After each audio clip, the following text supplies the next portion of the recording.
የኢትዮጵያ ንግድ ባንክ ዓለም አቀፍ ደረጃውን የጠበቀና ጥራት ያለውን አገልግሎት ለመስጠት የውጭ ምንዛሬ አካውንትን የሚጠቀሙ ወይም የሚያንቀሳቅሱ የኮርፖሬት ደንበኞች አገልግሎት በዋናው መስሪያ ቤት ህንፃ ውስጥ ወደሚገኘው አብይ ቅርንጫፍ አዛውረዋል። የኢትዮጵያ ንግድ ባንክ ለበርካታ ዓመታት በአዲስ አበባ ቅርንጫፍ ይሰጥ የነበረውን ይህን አገልግሎት አሁን ወደ አብይ ቅርንጫፍ ማዛወር ያስፈለገው ለደንበኞቹ የተሻለና ቀልጣፋ አገልግሎት ለመስጠት ታስቦ እንደሆነ የኢትዮጵያ ንግድ ባንክ ማዕከላዊ ሪጅን ምክትል ፕሬዝዳንት አቶ ሙሉኔ ለማ ገልጿል።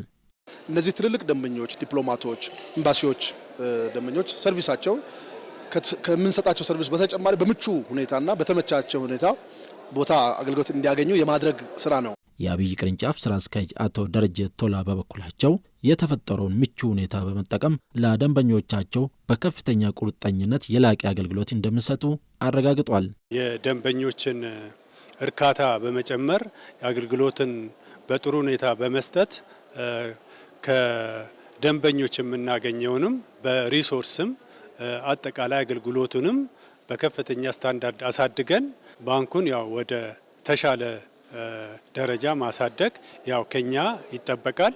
አገልግሎት ማስጀመሪያ መርሃ ግብሩን አስመልክቶ ከተለያዩ ተቋማት የመጡ እንግዶችና ደንበኞች አስተያየታቸውን ሰጥተዋል። በዚህ መሰረት የአፍሪካ ቀዳማዊ እመቤት ጽሕፈት ቤት ኃላፊ ዶክተር ናርዶስ ብርሃኑ በአብይ ቅርንጫፍ በተካሄደው የዚህ አገልግሎት ማስጀመሪያ መርሃ ግብር ላይ በተመለከቱት ነገር ደስተኛ እንደሆኑ ገልጿል።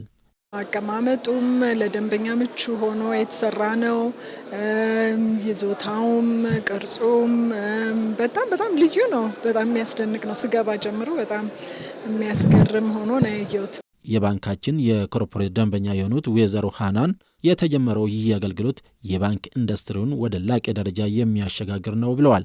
ሁሉም ሰርቪሶች አንዳንድ ቦታ ላይ የምናገኝበት ሁኔታ ያስቀመጡበት አለ። ከውጭ ከምናየው አቀራርቦ ሞር ለውጭ ሀገር ዜጋም ሲታይ አገሪቷን በደንብ የሚያስተዋውቅ ይመስለኛል። የባንኪንግ ኢንዱስትሪንም ከፍ የሚያስደርግ ይመስለኛል። ሌላኛው ደንበኛችን ከቱሉ ካፒ ወርቅ ኩባንያ አቶ አበራ ማሞ የአብይ ቅርንጫፍ ከፍተኛ የባንክ አገልግሎት ለመስጠት በጣም ወሳኝ መሆኑን ተናግሯል። ንግድ ባንክ ስራዎቹን በጣም እያሻሻለ ነው እየመጣ ያለው። አሁን ደግሞ ይሄንን የመሰለ ህንጻ እዚህ ሰርቶ አብይ ቅርንጫፍ እዚህ ከብቶ ስራውን መስራቱ ለሁሉም አገልግሎት ብቃቱን እያሳየ ነው ማለት ነው። ስራውም ወደዚህ መምጣቱ ስራዎቹን በፊት ከነበረው ተጨማሪ ፍጥነት ይሰጠዋል የሚል ግምት አለኝ። በዚህ መርሃ ግብር ላይ የተገኙት የዲፕሎማቲክ ማህበረሰብ አባላት በበኩላቸው አገልግሎቱ በዋና መስሪያ ቤት ህንፃ ውስጥ ወደሚገኘው አብይ ቅርንጫፍ ውስጥ መጀመሩ ያላቸውን አድናቆት ገልጿል። ይህ ባንክ የሰራውና ያሳየን ነገር ቢኖር ኢትዮጵያ እያደገች መሆኑን ነው። እኛ እንደ ዲፕሎማት ይህንን ነገር እናደንቃለን። የኢትዮጵያ ንግድ ባንክ በጣም ዳይናሚክ ባንክ ነው።